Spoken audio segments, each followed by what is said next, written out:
Son Éminence, le cardinal Angelo Amato, préfet de la Congrégation pour les causes des saints et délégué de sa sainteté le pape Jean-Paul II. Pardon, François.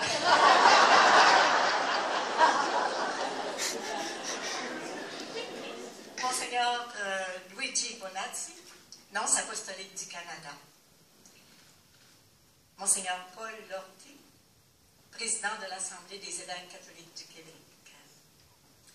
Messeigneurs, les évêques venus de partout, représentants et représentantes des différentes communautés religieuses. Monsieur Éric Forêt, maire de Rimouski,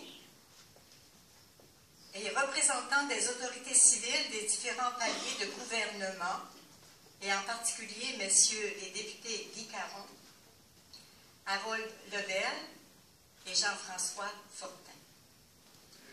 Mesdames, Messieurs, représentants de nos employés, du monde de l'éducation et des médias, vous toutes et tous, distingués invités, je vous souhaite la plus cordiale bienvenue.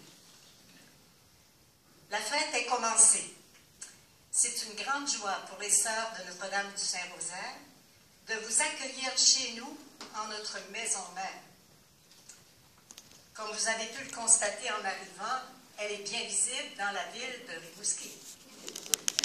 Cette maison porte les empreintes de notre histoire, les origines, et reflète aujourd'hui, jusqu'à un certain point, l'évolution de la congrégation.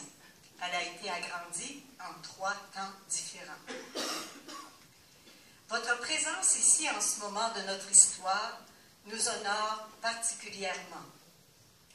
Vous nous manifestez votre intérêt et votre reconnaissance envers ce que nous sommes, ce que nous avons apporté et apportons encore de spécifique à la vitalité de l'Église et de la société. Votre visite chez nous, si courte soit-elle, vous révélera sommairement qu'en ces lieux, notre mission de religieuse éducatrice se poursuit, que ce soit par des activités apostoliques, par l'accueil, l'hospitalité, l'ouverture au monde, par la prière et le témoignage d'une vie fraternelle.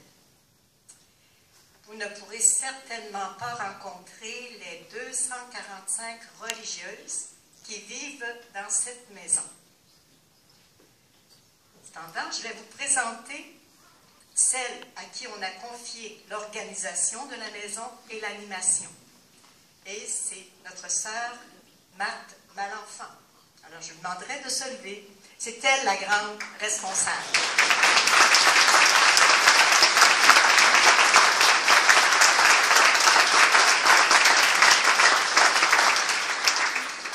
Bien sûr, elle est assistée par une équipe de 5 consorts proches d'elle et comme il y a 14 communautés dans cette maison, bien, il y a aussi 14 personnes qui sont responsables de chacune des communautés. Je peux vous assurer que malgré l'âge avancé et la santé fragilisée de plusieurs de nos sœurs, elles demeurent toutes joyeusement en état de service. Avec nous, un grand nombre d'employés laïcs partagent des services variés. Ils sont objets de notre sollicitude afin que leur contribution prenne sens à l'intérieur de notre charisme. Élisabeth Turgeon n'a pas vécu dans cette maison, mais c'est elle qui nous rassemble ici aujourd'hui. Elle est venue, elle a donné sa vie à Dieu il y a 140 ans pour l'instruction et l'éducation des enfants pauvres des campagnes du vaste diocèse de Rimouski. Forte de sa foi et de sa confiance inébranlable en Dieu, elle a traversé nombreuses épreuves, menant à bonne fin la mission dont elle était investie.